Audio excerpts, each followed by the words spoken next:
aí, gente, tudo bem? Vamos finalizar então o módulo 3 do nosso curso de Quântica 2, o princípio variacional. Ficou faltando para a gente aqui só aplicar o que a gente tinha aprendido na videoaula passada em dois exemplos reais aqui, né? O átomo de hélio e o íon da molécula de hidrogênio. Então vamos começar com o átomo de hélio. E o nosso objetivo então é determinar o estado fundamental do hélio. Como que a gente vai tratar então o átomo de hélio? Você tem um núcleo de carga mais 2E, você vai ter os dois elétrons de carga menos E, cada um separados por distâncias específicas que a gente está chamando de R1 e R2. A distância entre cada elétron a gente vai caracterizar pelo módulo de R1 menos R2. Se você faz medidas, né, com o hélio, você vai obter que a energia do estado fundamental é menos 78,9 ou quase ali menos 79 eletronvolts. O que seria isso, né? Isso é a energia que você gasta para arrancar os dois elétrons aqui, né? Se eu fornecer energia para um átomo de hélio, quanto de energia que eu gasto para arrancar os dois elétrons daqui? Cerca de 79 eletronvolts de energia que você tem que fornecer para arrancar esses dois elétrons, que é o que a gente tem como estado fundamental do átomo de hélio. Beleza? Esse é o hamiltoniano do nosso problema, né? Você tem aqui a parte de energia cinética para cada um dos átomos, para cada um dos elétrons, né? Energia cinética de cada um dos elétrons. Isso porque a gente considera o núcleo muito mais pesado do que os elétrons e aí considera ele fixo. E aqui você tem os termos de potencial, né? E ao quadrado sobre 4πε0 é um termo comum às três interações coulombianas que estão representadas aqui, né? Núcleo com elétron 1, núcleo com elétron 2, elétron 1 com elétron 2. Então aqui, ó, núcleo com elétron 1, núcleo com elétron 2 e vai ter que trocar aqui, ó, que tem um errinho, e elétron 1 com elétron 2. Tá aqui, ó. Então todas as interações coulombianas estão demonstradas no termo de potencial aqui desse hamiltoniano. E aí, aquela história de sempre, né? Não tem solução analítica, nós somos obrigados a recorrer a métodos de aproximação. E o princípio variacional é um método de aproximação, beleza? Aqui, vamos destacar esse potencial aqui, ó, né, que está sendo representado aqui por esse termo, vezes essas constantes aqui. Esse aqui é justamente a interação elétron-elétron. E por que ela é tão importante no átomo de hélio? Porque se houvesse um jeito da gente retirar ela ou desconsiderar ela, você poderia tratar o problema com ferramentas que a gente já possui, ou seja, você teria um átomo de hidrogênio aqui, mas com um núcleo mais pesado, de carga mais 2E, e um outro átomo de hidrogênio aqui, também com um núcleo mais pesado. A única diferença de tratamento das contas seria que a carga nuclear seria mais 2E e não é como lá no átomo de hidrogênio. Então, por enquanto, o que a gente vai fazer? Vamos deixar o VE um pouquinho de lado, né, e a gente percebe que você consegue tratar ele com um, entre aspas, átomo de hidrogênio duplo, né? E aí, quando você percebe isso, qual sugestão que você poderia fazer para aquela autofunção chute?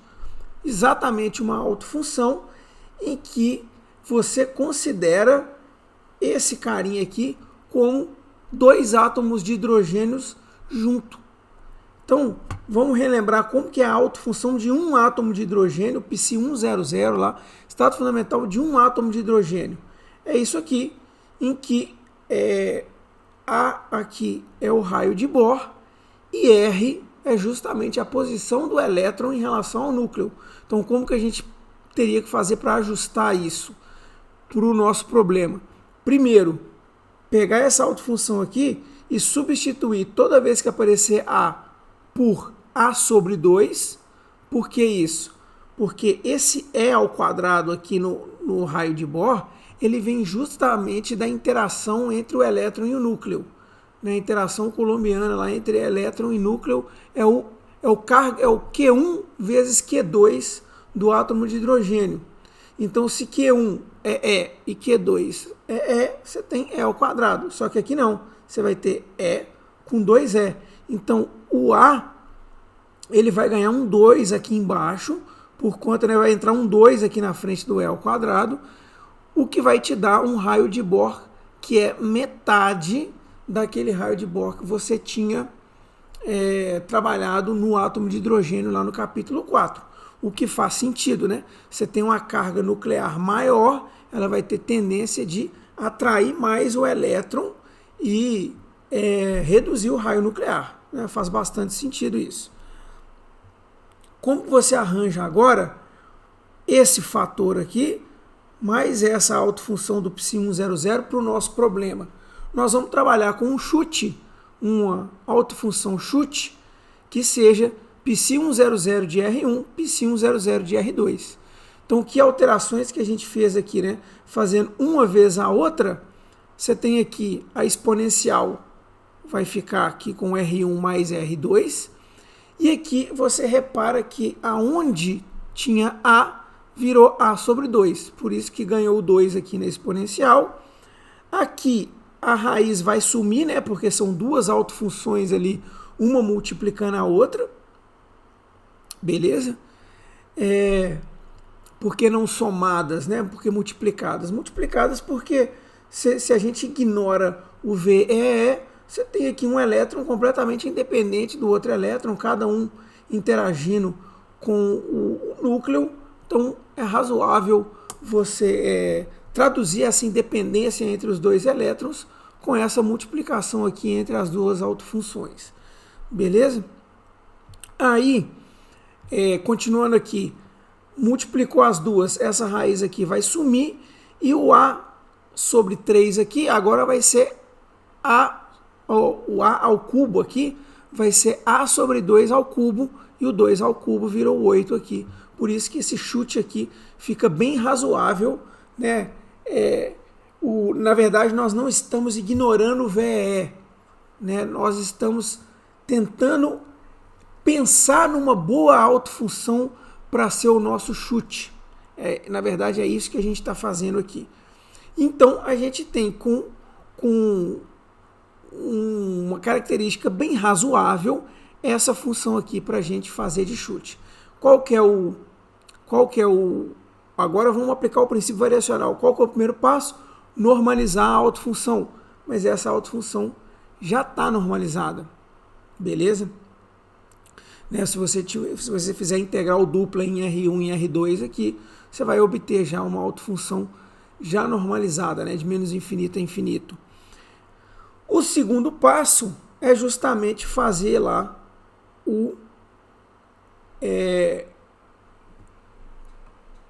aplicar esse nosso chute aqui, né, que está sendo nosso chute está sendo ilustrado aí por esse GIF. Então, o próximo passo é aplicar essa autofunção chute lá no princípio variacional, que é fazer o valor esperado do Hamiltoniano, tá? Antes disso, para a gente preparar esse valor esperado do Hamiltoniano, vamos lembrar como que é cada coisa, né? A energia do estado fundamental do átomo de hidrogênio é essa aqui, ó. E o que ela vai ser modificada pelo nosso tratamento aqui de átomo de hidrogênio duplo? Aqui a gente ganhou um 2, ó. Lembra que toda vez que for E ao quadrado tem que aparecer um 2 aqui na frente? Com esse quadrado aqui, o E1 de cada um dos nossos elétrons, de cada um dos nossos átomos de hidrogênio separados, ele vai ser 4 vezes maior. Conseguiram ver aqui? entre esse 2 aqui na frente com esse 2 aqui ao quadrado, 4 vezes maior, tá? Aqui você tem aqui é um outro jeito de escrever o estado fundamental, né? Considerando que n aqui é 1, é um outro jeito de escrever isso, é esse aqui. Se o A vira A sobre 2, como a gente já tinha discutido, você vai colocar o quê? Um 4 aqui na frente, né? Porque você vai ter A sobre 4 aqui, passa aqui para cima. Ou seja, são jeitos da gente dizer que do jeito que a gente está tratando esse problema, é um estado fundamental do átomo de hidrogênio para o nosso átomo de hidrogênio duplo, vai virar 4 vezes maior, como a gente tem 2, então 8 vezes maior. O que daria, né, a gente já sabe que são menos 13,6 eletronvolts o estado fundamental do átomo de hidrogênio, 8 vezes menos 13,6 dá cerca de menos 109 eletronvolts, o que está bastante longe, né? Cerca ali de coisa de 30% longe do que devia estar, né, dos 78, 79 eletronvolts quase, né? De onde vem esse erro? Vem justamente do VEE. Se a gente simplesmente desconsiderar o VEE, você vê que a energia fica muito abaixo, a energia de ligação fica muito acima, o menos representa ligação, né? Então a energia de ligação fica realmente muito acima do que ela realmente é, justamente porque você está desconsiderando a interação elétron-elétron, que é uma interação repulsiva, faz com que aqueles elétrons queiram, né, não ficar perto ali um do outro e iriam contribuir para diminuir essa energia aqui e para levar ela para cerca dos 79 eletronvolts que a gente precisa encontrar. Beleza? Então a gente sabe que a energia do hélio, se a gente estimar ela sem o VEE, a gente vai achar esse resultado aqui que está longe. Vamos voltar o VEE para a jogada e aplicar o princípio variacional, né? Então aqui o nosso hamiltoniano, a gente pode escrever ele como 8 vezes E1, que seriam nosso átomo de hidrogênio duplo, sempre entre aspas, mais o VEE, que é o que tem de diferente em relação àquele átomo de hidrogênio duplo. A hora que você calcula o valor esperado do hamiltoniano, o que você vai ter? 8E1 mais o valor esperado de VEE. Então, nosso problema de princípio variacional, usando todos esses truquezinhos do átomo de hidrogênio, né, que a gente aprendeu no capítulo 4, né, você vê que a conta a gente não fez nenhuma, a gente simplesmente fez uma breve análise do nosso problema, tendo em vista resultados que a gente já conhece do átomo de hidrogênio. Então, o princípio variacional para esse problema aqui, ele vai simplesmente ser calcular o valor esperado de VE, porque você já sabe que isso aqui é menos 109 eletronvolts. O valor esperado de VE, usando aquela autofunção, dá exatamente menos 5 meios do valor de E1, ou mais 34 eletronvolts. E esse é o seu exercício 7. Fazer essa continha, mostrar que o valor esperado de VE, aplicando o princípio variacional, falar valor esperado é um pouquinho complicado, né? Porque a gente está utilizando autofunções normalizadas quaisquer, né? A gente simplesmente escolheu uma que está próxima do nosso objetivo. Mas você vai mostrar no seu exercício 7 que aplicando o princípio variacional para VE e encontrando esse valor aqui de VE, ele é 34 eletronvolts positivo, o que dá um valor esperado do hamiltoniano para o princípio variacional de menos 75 eletronvolts. Olha como já ficou muito mais próximo daquilo que a gente estava pretendendo, né? A gente pretendia chegar nos menos 79 eletronvolts, menos 78,9 eletronvolts. Teria como a gente ser mais preciso? Você falar assim, pô, 75 para 79, ainda ficou um pouco longinho e tal. Tem como você fazer isso com mais precisão? Você pode fazer o seguinte, a gente pode chutar, a gente pode pegar na nossa autofunção chute e não usar 8 aqui em cima. Né? Lembra que o 8 vem do raio de Bohr ter ficado 2 vezes menor. Só que o raio de Bohr ele vai ficar 2 vezes menor só se não tivesse aquela interação entre os dois elétrons. Como tem a interação entre os dois elétrons, esse raio de Bohr ele pode ficar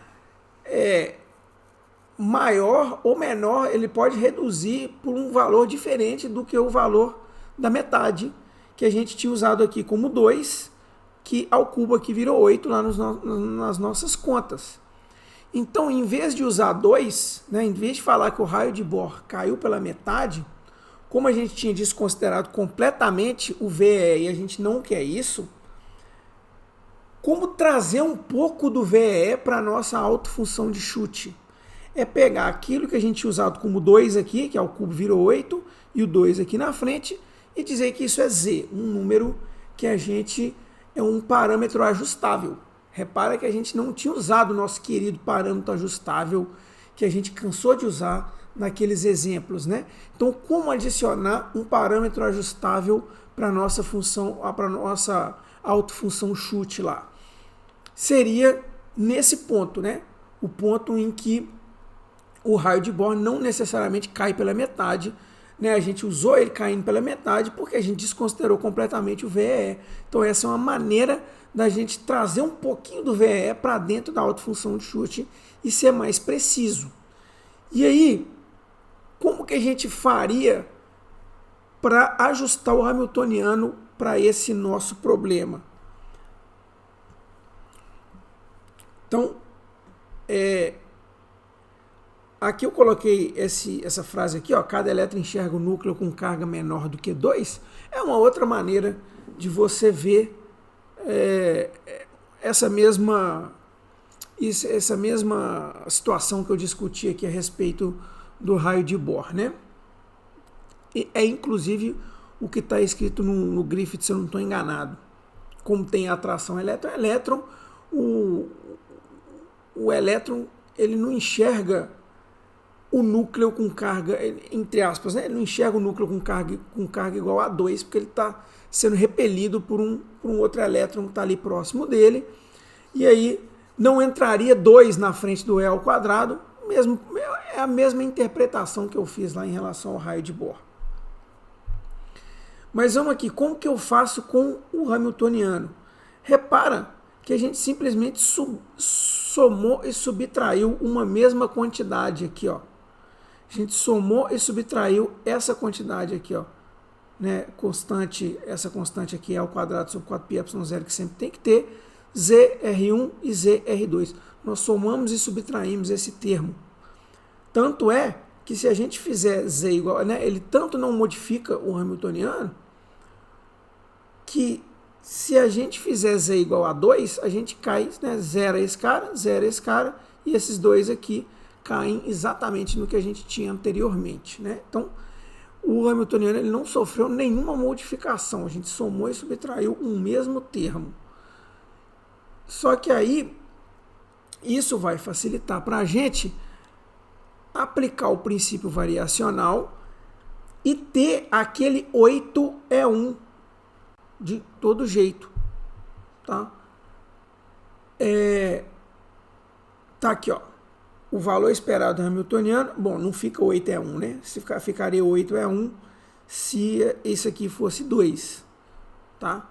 Mas, enfim, se eu coloco 2 aqui, ó, repara, você fica com 8E1, some esse carinha, VE, que é o que a gente tinha acabado de fazer, tá? Só que a gente vai pegar, vai aplicar o princípio variacional. Aqui, repara que não foi feito nenhuma conta. Você tem aqui o mesmo VE, que você já sabe que dá menos 5 meios. Aliás, não vai dar porque nós vamos usar uma outra função, mas os cálculos vão ser bem próximos, tá? aqui você vai ter termos que você não vai precisar fazer o cálculo, ó. Só vai ter um Z aqui na frente. O único cálculo extra que você vai precisar fazer, além de ajustar esse VE, é o valor esperado de 1 sobre R. E aí, você vai usar um resultado lá do capítulo 4, que o valor esperado de 1 sobre R é 1 sobre N ao quadrado A. Já que nós estamos no estado fundamental e o nosso raio de Bohr agora virou A sobre Z, o resultado vai ser Z sobre A. Quando você minimizar Z, né, você vai juntar aqui, ó, você vai ter um Z sobre A, aqui você vai ter o valor lá que você encontrar, não vai ser 34, mas vai ser um valor em função de Z. A hora que você minimizar Z, o Z ótimo aqui, o valor mínimo do valor esperado do Hamiltoniano, ele vai acontecer para Z igual a 1,69. Aqui, ó, não é minimizar Z, tá? Eu cometi esse erro lá no outro vídeo também, que eu precisei de colocar meu bonequinho lá me corrigindo, ó. Nós não estamos minimizando Z, nós estamos minimizando esse cara. Nós estamos encontrando o valor de Z para que esse carinha seja mínimo, tá? O valor de Z para que esse carinha seja mínimo é 1,69, fazendo essas contas, o que vai dar esse valor esperado aqui de menos 77,5 elétron-volts, o que corresponde a um erro inferior a 2% em relação aos resultados experimentais. Então, olha o princípio variacional se mostrando como uma técnica de aproximação bastante útil para você encontrar estado fundamental de sistemas reais. Beleza? Toda essa tranqueira aqui, partindo do Hamiltoniano, daqui para cá não precisa, né? Daqui para cá. Então você vai partir daqui, você vai falar que o Hamiltoniano é esse carinha aqui, você vai encontrar, esse valor aqui já foi encontrado, ó, Z sobre A, não precisa nem se preocupar, você vai ter essa função de Z aqui, vai lascar Z sobre A aqui, vai reformular o VE para Z, então volta nas suas contas lá do VE, que era seu exercício 7, vai substituindo 2 por Z, não precisa fazer a conta de novo, só mostra quanto que vai dar ela para Z, e aí você vai derivar isso aqui em relação a Z igual a 0, mostrar que isso é 1,69 e que quando você voltar 1,69 para cá, seu resultado vai ser menos 77,5 elétron-volts. E aí, isso conclui o estado fundamental do hélio. Passando para o íon da molécula de hidrogênio, que é o nosso segundo problema para resolver via princípio variacional. Então, o que é primeiro? O que é a molécula de hidrogênio? O que é? 2 átomos de hidrogênio unidos por uma ligação covalente, né? Como que a gente vai tratar isso? Você vai, para todos os efeitos aqui, para os nossos problemas, a molécula de hidrogênio são constituída por, né, 2 elétrons e 2 prótons conectados ali entre si. Só que o íon é quando você arranca um dos elétrons. Então tá aqui, esse é o nosso problema. Agora a gente vai ter uma maneira um pouco diferente de construir a nossa autofunção chute. Por que isso? Porque agora eu não tenho mais um núcleo com 2 elétrons, igual a gente pensou. Agora eu tenho o contrário. Eu tenho 2 núcleos que estão, de certa forma, compartilhando um elétron. Então, eu não posso simplesmente multiplicar as autofunções, igual eu fiz, e falar que aquilo é a autofunção de um núcleo, porque eu não tenho um núcleo só, eu tenho 2. Então, você vai ver que a nossa autofunção chute vai ter o caráter ali de você somar autofunções de hidrogênio, porque elas têm que ser separadas, né? Porque você tem, de fato, 2 núcleos aqui que por acaso estão compartilhando um elétron, mas você tem 2 núcleos independentes. E aí, para você fazer uma autofunção para traduzir isso, você tem que somar as duas autofunções de hidrogênio dos dois, é o que a gente vai fazer aqui agora. Antes, nós vamos estabelecer R1 como a distância do primeiro núcleo ao elétron, R2 como a distância do segundo núcleo ao elétron e R maiúsculo como a distância entre os dois núcleos. R é um valor sempre fixo. Lembra que a gente considera o próton muito mais massivo do que o elétron e, portanto, sem mobilidade, sempre fixos todos os dois. Isso faz com que R para a gente seja uma constante. O que mais? Vamos determinar se o nosso principal objetivo aqui vai ser: existe energia de ligação para esse cara? Né, o H2+, ele é uma realidade? Ele consegue existir? A gente sabe que consegue, né? Mas vamos, né, a gente sabe que ele existe, né? O H2+. Mas vamos tentar encontrar energia de ligação dele utilizando o princípio variacional. Tá?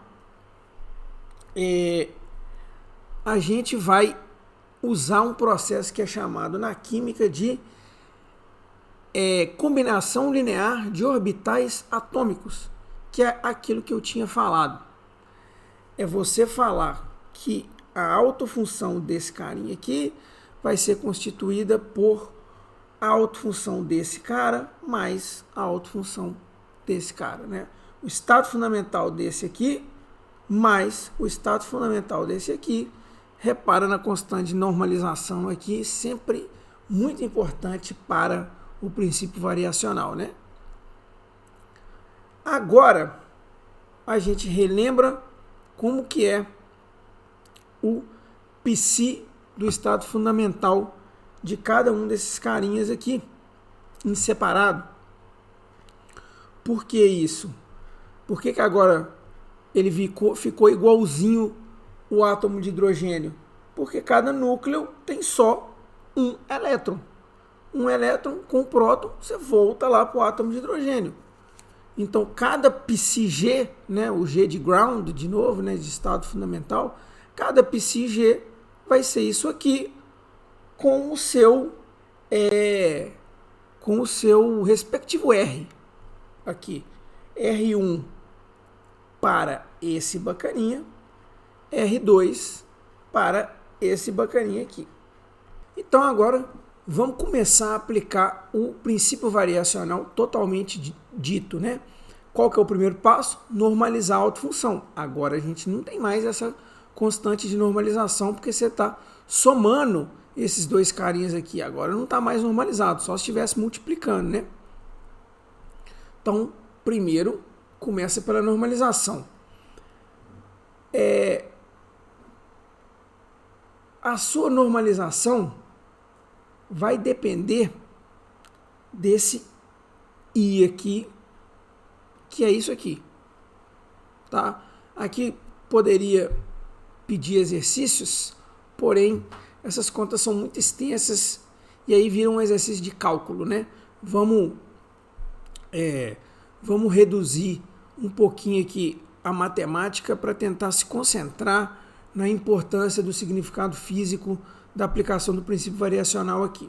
Então aqui eu chamei I desse trambolho todo aqui. Repara que sempre você vai ficar dependente desse termo aqui, R sobre A, tá? Rzão lá, a distância entre os dois núcleos, sobre o A, que é o raio de Bohr. Então, repara que ele é uma constante em todos os nossos cálculos, nós vamos sempre depender de R sobre A.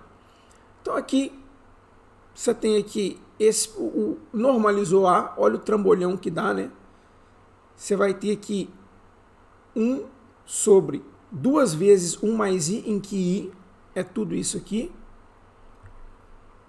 O hamiltoniano do íon, né, H2+, ele é esse aqui, ele é simplesmente o átomo de hidrogênio duplo lá, nosso, sem o VE e com carga nuclear igual a E, só que a autofunção que a gente está usando é somada, certo? Então não dá para aproveitar muita coisa do que a gente fez no exemplo passado, não.